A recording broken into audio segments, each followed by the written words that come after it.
breaking King Charles just overruled Sadiq Khan in the most explosive constitutional showdown London has ever witnessed, and what happened next left the mayor absolutely furious and scrambling to save his political career. The king invoked powers nobody even knew still existed. Palace insiders are calling it nuclear, and the fallout could reshape British politics forever. If you want to see how this constitutional earthquake ends, hit that subscribe button right now, because what's about to unfold will shock you to your core. Here's what sparked this unprecedented crisis. At 9 a.m. yesterday morning, King Charles took specific action that shattered 50 years of political precedent. His private secretary delivered a formal letter to City Hall, and the contents were absolutely devastating. The king's words were measured but unmistakable. London's current leadership direction contradicts the security and well-being of British citizens. But Sadiq Khan wasn't having any of it. The mayor wasn't backing down or issuing careful diplomatic responses. Khan fired back with a statement so confrontational that constitutional experts are still reeling. The temperature in British politics just went from simmer to absolute boiling point at exactly 2:15 p.m. Khan held an emergency press conference outside City Hall, and his exact words were chilling. Standing before a cluster of microphones with his jaw clenched and his face flushed, he declared nobody, and I mean nobody, tells the democratically elected mayor of London how to run this city. Not unelected advisors, not aristocrats clinging to medieval privileges, and certainly not the monarchy. The response was swift and devastating. Within hours, the hammer fell. Senior palace officials, speaking on condition of anonymity, described the king as privately appalled by Khan's insubordination. Sources inside Buckingham Palace describe an atmosphere of controlled fury, unlike anything witnessed during Charles's reign. According to multiple senior courtiers, who were present at emergency meetings throughout the day, the king's response will be measured, calculated, and absolutely crushing. The gloves are coming off. This isn't politics anymore. This is constitutional warfare. But wait, because there's another layer to this confrontation that makes it even more explosive.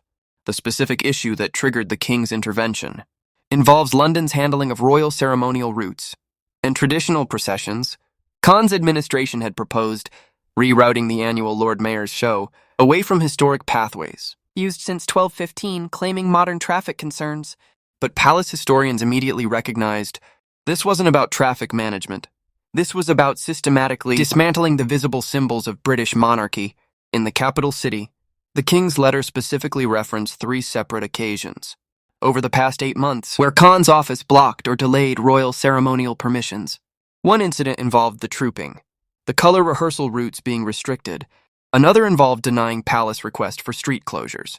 During a Commonwealth reception, the third and most damaging involved Khan's office suggesting that royal processions should be scaled back to reflect modern democratic values.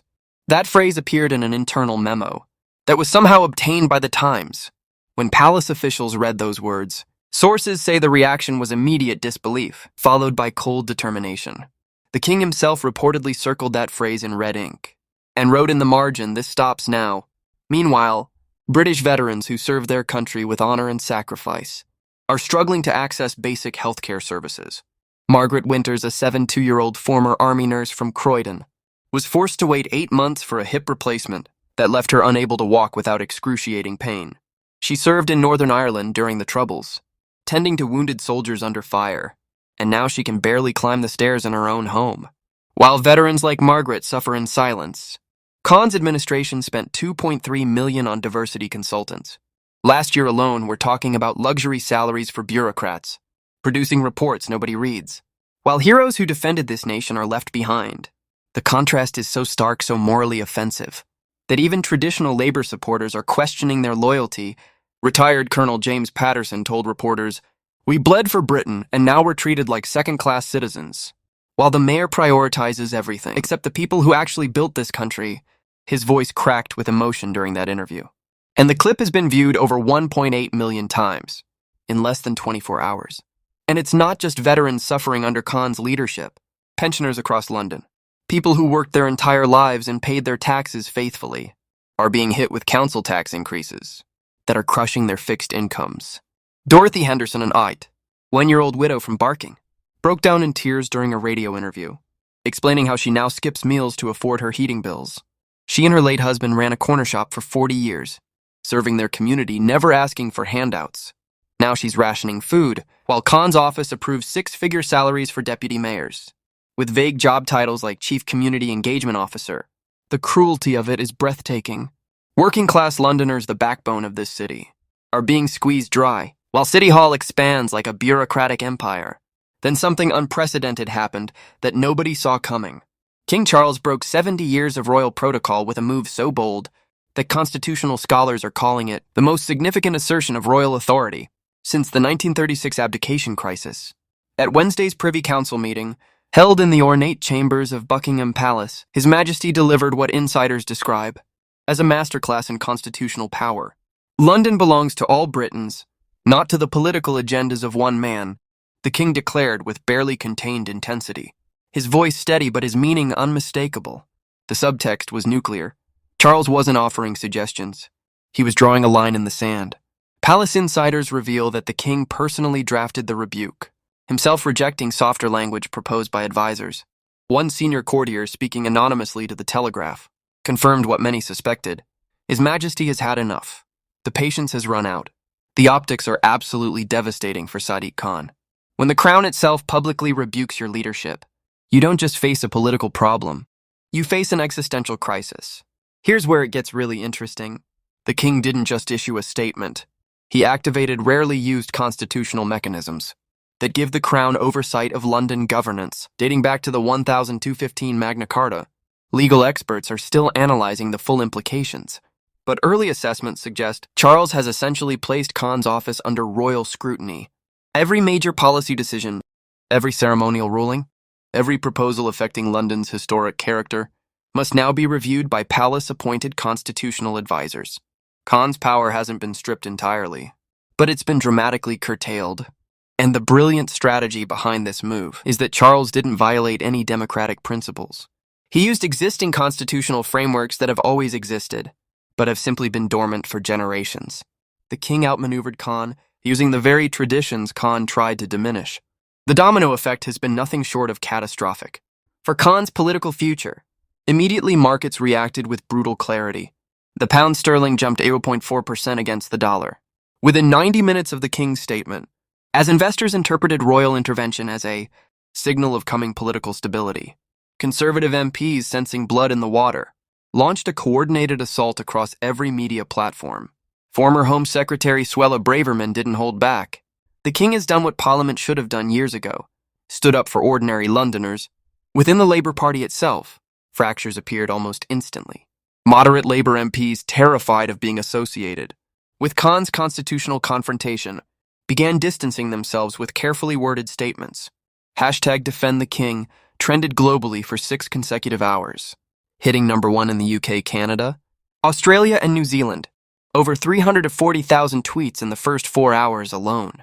An organic tsunami of public support for the monarchy. Polls conducted by YouGov showed a staggering 68% of Londoners believe Khan overstepped his authority. Even more damaging, 52% of previous Labour voters said they're reconsidering their support. Protests erupted across London within 24 hours, with crowds gathering outside City Hall, waving Union Jacks and chanting "Corbyn must go." The images are politically toxic, and they're being broadcast worldwide. But that's not even the worst part. For Khan's crumbling political empire, international reaction has been swift and uniformly negative for the mayor. In Canada, Prime Minister Justin Trudeau, normally reluctant to comment on Commonwealth internal politics, praised the British monarchy's role in maintaining constitutional stability in Australia. Leaders from both major parties expressed support for King Charles's intervention. Even in New Zealand, where Republican sentiment has been growing, polls showed 61% of citizens approved of the king's actions. The message is clear across the Commonwealth. Challenging the crown is political suicide. American political analysts appeared on CNN and Fox News, discussing the clash, with most expressing bewilderment at Khan's strategy. Why would any politician pick a fight with an institution that has survived for over 1,000 years? Asked one Georgetown University professor. Britain's reputation for stability, for constitutional continuity, for respecting tradition while embracing progress. That reputation is what made this nation respected worldwide. And Khan's reckless confrontation has damaged that reputation in ways that will take years to repair. Inside City Hall, the atmosphere has descended into what multiple sources describe as absolute panic and finger-pointing chaos. Ministers are openly arguing in hallways. Khan's deputy mayors are reportedly split into warring factions, with some privately urging him to apologize, and others pushing him to double down. Deputy Mayor for Transport Seb Dance allegedly told colleagues in a heated WhatsApp exchange, "This is electoral suicide. We need damage control now or we're finished." Another senior advisor was overheard saying, Khan looked haunted during crisis meetings, repeatedly checking his phone for poll numbers that keep getting worse by the hour. WhatsApp groups with names like Damage Limitation and Crisis Response Team are buzzing with desperate strategizing, as Khan's inner circle realizes they've lost control of the narrative. The question isn't if Khan will face a leadership challenge anymore. Political observers note that Khan looked visibly shaken during a transport announcement yesterday, stumbling over prepared remarks and refusing to take questions about the royal intervention. Sources say he's barely sleeping, surviving on caffeine and crisis meetings that stretch past midnight. One insider described him as a man watching his legacy burn in real time. But here's the layer that could bring down Khan's entire political empire. Permanently leaked documents obtained by multiple Fleet Street publications show something absolutely explosive. According to internal City Hall memos dated just 3 weeks ago, Khan's office was privately warned by senior civil servants that confronting royal prerogatives would trigger constitutional mechanisms rarely invoked in modern governance. If these documents are real, and if they show what legal experts claim they reveal, then Khan knew exactly what he was doing when he challenged the king. Think about what that means. This wasn't a spontaneous emotional response to royal interference. This was calculated political theater, a deliberate attempt to manufacture a constitutional crisis for personal political gain. The optics of that would be absolutely devastating. Khan positioned himself as a victim of royal overreach, while privately orchestrating the entire confrontation. Constitutional lawyer Professor David Hughes told the BBC, if the mayor received explicit warnings about constitutional boundaries and proceeded anyway, he's not defending democracy. He's abusing it for political purposes. And wait until you hear what else these leaked documents reveal. One memo from Khan's chief of staff dated October 23rd discusses leveraging progressive sentiment against traditional institutions as part of a broader strategy to position Khan as a national labor figure. Ahead of the next general election, the memo explicitly mentions creating clear ideological separation from conservative, monarchy-supporting positions. In other words, Khan's team planned to use the king as a political punching bag to rally progressive voters. They saw Charles as an easy target, an outdated symbol they could attack to energize their base. But they catastrophically miscalculated British public sentiment. They forgot that while Britons love to grumble about the royals, we close ranks fiercely when outsiders attack our institutions. Khan's team treated the monarchy like an American might treat a politician. Fair game for political combat. But this isn't America, this is Britain. And we don't elect our king. Meanwhile, conservative leader Rishi Sunak is seizing the moment with surgical precision. While Khan flails and Labour scrambles, Sunak appeared at a packed town hall in Kingston upon Thames yesterday evening, speaking with the quiet confidence of a man who knows momentum has shifted decisively in his favor, while others attack our institutions and disrespect our constitutional monarchy. Sunak declared to thunderous applause, "We stand for stability, tradition, and the values that made Britain great. No mockery, no personal attacks, just steady leadership contrasted against chaos." The polls tell the story with brutal clarity. Conservatives have surged to 38% nationwide, their highest rating in 18 months. Labour has collapsed to 31%, losing ground in every demographic. In London specifically, Khan's approval rating has cratered from 47% to 34% in just 5 days, the fastest collapse in mayoral polling history. For the first time since Khan took office in 2016, Conservatives lead in Greater London voting intentions, 36% to 33%. This isn't just bad news for Khan. This is a political earthquake that could redraw the electoral map of Britain's capital city. Conservative strategists are already identifying vulnerable Labour seats across London that could flip in the next mayoral election. The next 72 hours are absolutely critical for everyone involved in this constitutional showdown.